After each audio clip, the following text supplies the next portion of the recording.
Hello and welcome to another video review. This is Half-Life 2 Episode 1 for PC, Mac, Xbox 360, and PlayStation 3.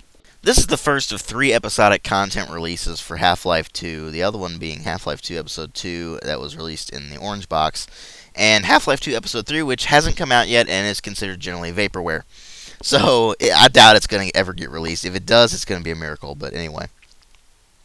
The basic idea of this particular game is that it was a small content release. It's more like a DLC than an actual game, but it is packaged as a standalone game. So, what I have to do is review it as a standalone game.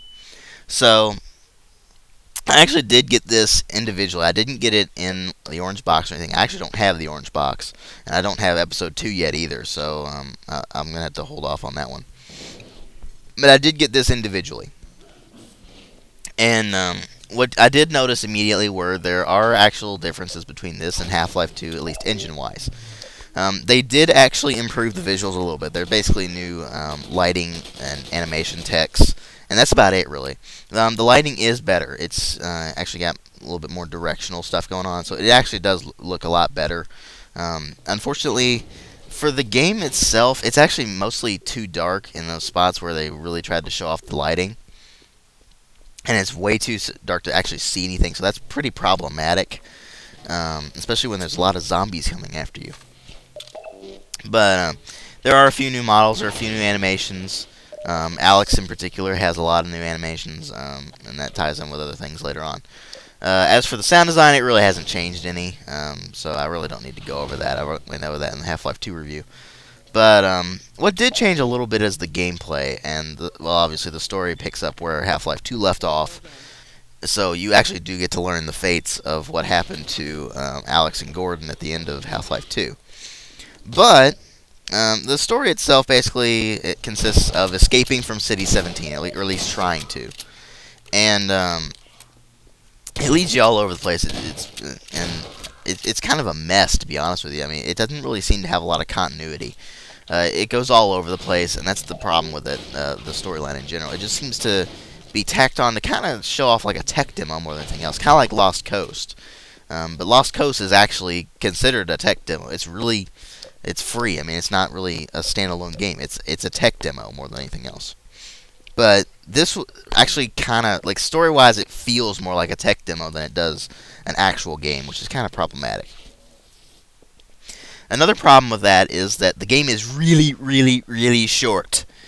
We're talking 4 hours, maybe, if you're really, like, I don't know, it's maybe 4 hours. So that's a little bit longer than Portal, but it's not much longer.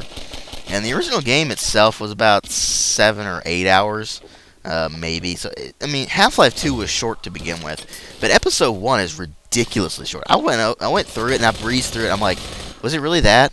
Was that it? I mean, really? Really? So, it definitely does feel like an episodic content. It doesn't feel like a full standalone game. That's a major problem with it, because it was released as a standalone game for a pretty good price. I believe it was $20 when it came out in retail. I think it's less on Steam now. I think it's something like $10 or $5 or something like that now. But when it was released, it was really expensive for what it is. I mean, yes, they did improve the AI somewhat. I mean, Alex does a lot of stuff now that she really does develop really well as a character, and she does a lot of more action-oriented moves that she really wasn't able to do in the original game. She does a lot of takedown moves now, so she's a lot more useful as a sidekick now. But the game itself, it's just way too short to justify the price of a standalone game. Now, I mean, if you get it packaged with other things, like if you got the orange box, you actually got Episodes 1 and 2 at the same time. So if you got into something like that, then that's fine. I mean, go for it. And that's actually how it got released on console, too. It was included in the orange box. So if you get it in the orange box, or in some sort of package deal, like Half-Life 2 Platinum Collection or something like that, then it's worth it. It's worth playing through, just to check out and see how the story goes. If they ever release Half-Life 2 Episode 3 and make some sort of episodes pack, then sure, get it. But I can't justify getting Half-Life 2 Episode 1 as a standalone game.